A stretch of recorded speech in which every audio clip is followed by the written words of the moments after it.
I used to say that Matiangi is a good public servant, but not necessarily a good politician, and many thought I was just out to get him, but riddle me this. How is it that Matiangi went back to America to do a handover and resign kwa njia ya heshima, and that task is taking him a month to complete? That doesn't make sense. This guy has gone to his favorite corner desk. He has a biometric access. He clocks in and out every other day. He's basically working a 9 to 5, drawing a salary and taking instructions. We have to understand that everybody has a different set of strengths and weaknesses. Matiangi's strength, the primary one, is that he's a doer. If you give him a job or a task, and you give him the financial incentive to do it, he is like a bulldozer. He will hammer down every wall, every door until that task is done. We saw him do it for Uhuru Kenyatta excellently. But if you ask Matiangi to become the leader, the one walking into the dark, trying to find a path that others can follow into a better tomorrow, he's not the guy to do it. So to me, he's just the king of political foreplay, but no action. Anywho, in this video, I want to walk you through some of the critical moments where Matiangi's presence would have been felt, but instead his absence prevailed. And with no further ado, let's get after it. Number 1 is the arrest of Natembeya and Salasia. How can you say you're going for the presidency when each and every time there's something critical happening in the country, you are not to be seen, not to be heard? Even if you're in America, you should be able to weigh in on the matter. We have seen Miguna from Canada weighing in on matters in Kenya. We have seen even Wajakoya when he's in America, because I believe he has citizenship there and family. He is able to weigh in on matters touching on Kenya. People like Kasmo Choi,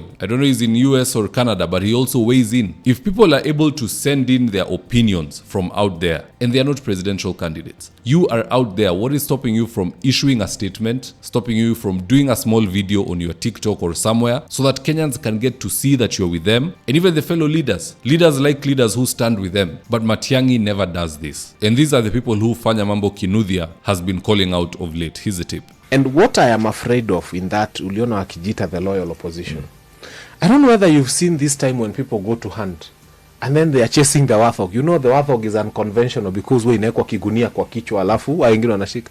Now there are some politicians who are seated, and you know them. You know, I sit here, you can tell.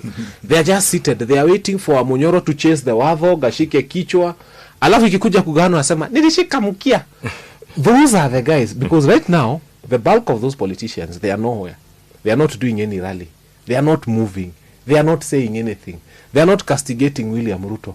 They are just waiting for when this momentum has peaked to come and say, I should be the flag bearer. I should carry, and those are the people who annoy us the most. Rigiji right now appears to be exposed. He appears to be fighting alone. They are saying they are loyal opposition. Na wengine tu unasikia wako Serena afternoon, wanakunywa chai Sunday afternoon. Rigiji is with the people. He's out there. He's facing the risk of arrest. His roads are being blocked. He's being sent for goons. He's being tear gas left, right, and center. So is Natembeya. Natembeya is always having rallies every other day, meeting the people and having conversations with them. Then there kuna watu wanajiita loyal opposition wako hapo tu. Number 2, the 2025/2026 finance bill is about to be passed, but Matiangi is still dead silent. He has no opinion, no concern, and no interest. Hata juzi the government still has been stolen. Imeenda kuwekwa huko kwa Kosgei. Matiangi still has nothing to say about that. I mean, let's get serious. Kenyans take some of these leaders more seriously than they take themselves serious. Mtu ana announce atakuwa rais, watu wanasherekea, wanafurahia, but deep down he knows he's just messing with people. He doesn't really mean it. It is like a man who is always telling a lady, I will marry you, I will marry you. You know, I heard somebody say the other day that a young man who is always promising ladies that he'll marry them, but he doesn't marry them, that gentleman is called a promising young man. So from where you sit, Matiangi is a promising young man. Anadanganya wa Kenya, tunaweza chukua hii kitu, nini, anatoroka, anarudi kazi yake. Anarudi kidogo, anaenda. So I mean, I for one don't take him serious, not because I hate him, but because I don't see the seriousness. Until I see it, I thought I saw it when he came back. He did his homecoming party, he was in Wamunyoro and so on, but then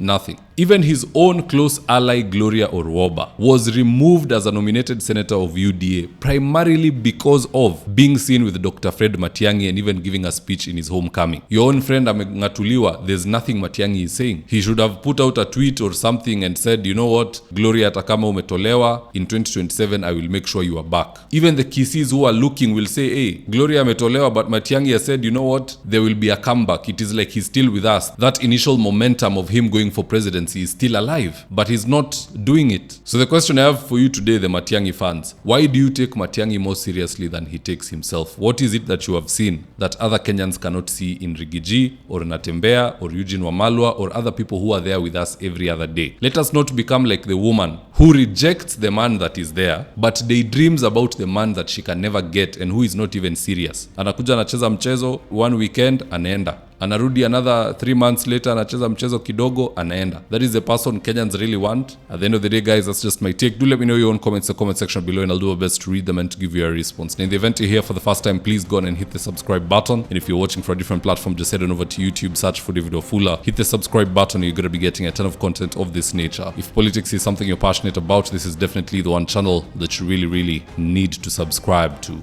Alright guys, adios.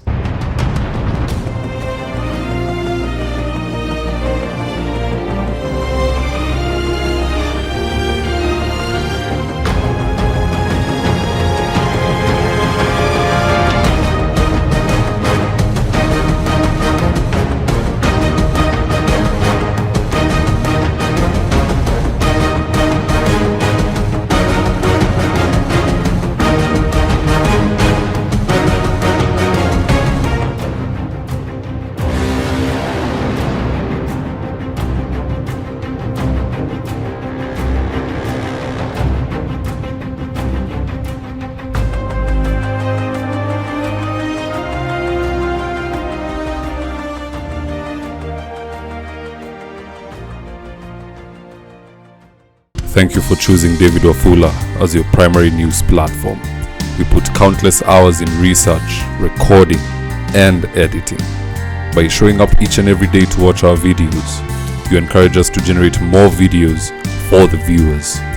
We are on a mission to inform, educate, and build a better tomorrow. To our thousands of followers in a world full of presidents, kings, and queens, you are the real gem. Adios.